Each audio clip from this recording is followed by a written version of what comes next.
You know, when I was in business school, the most horrible subject of all was accounting. You know, I was sound asleep in accounting course. And on top of that, I argued with the accounting teacher because the accounting teacher had no idea what accounting was. The guy was an idiot. So Rich Dad, Poor Dad is more appropriate today because if you read Rich Dad, Poor Dad, this is all it's about. It's about a financial statement. Income statement, balance sheet, statement of cash flow. How could it not be relevant when 99% of all people graduating from school don't even know what a financial statement is? And if they do, they probably had the same accounting teacher I had, Mr. Boring, who wasn't really an accountant. He had a master's in accountancy, but he had never been an accountant. So that's why I created the cash flow board game, because accounting is the most important subject for individuals, because this is what your banker wants to see. Your banker wants to see your financial statement. This is your report card when you leave school. If you have good financial statement, bankers will give you all the money you want. See, bankers have never asked me for my grades or my college I went to. I want to say this. You have this, they give you all the money you want. Point out really, really quickly the differences between what they're teaching in school and what we at Rich Dad teach. So this is the very big difference. Like I said, most school teachers are like my poor dad. And this was Rich Dad, Poor Dad. What you're seeing here is a financial statement. Mm-hmm. You know, Rich Dad, Poor Dad is a book on accounting, the most boring subject on planet Earth. But book number 2 of Rich Dad was this one here.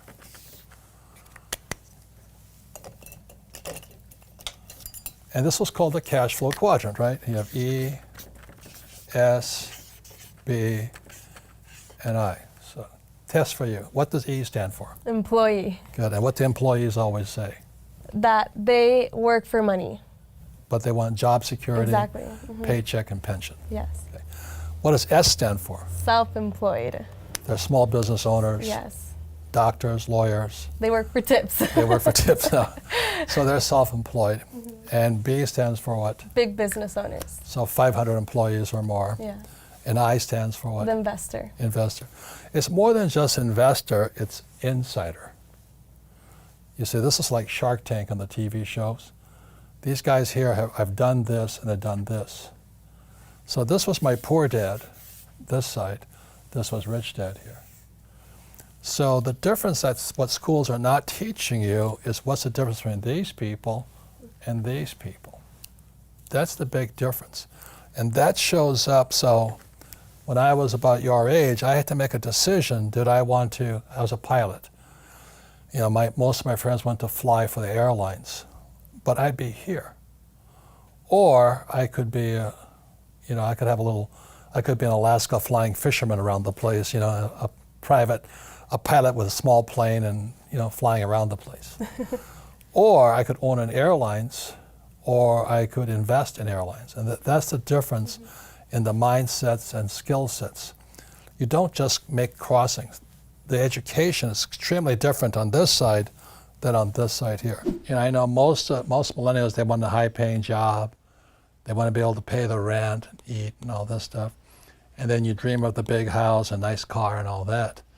But that's why 99% of Americans are broke, because their heads are in the wrong spot. So when I asked Kim if she would take an accounting course, it was just 2 days.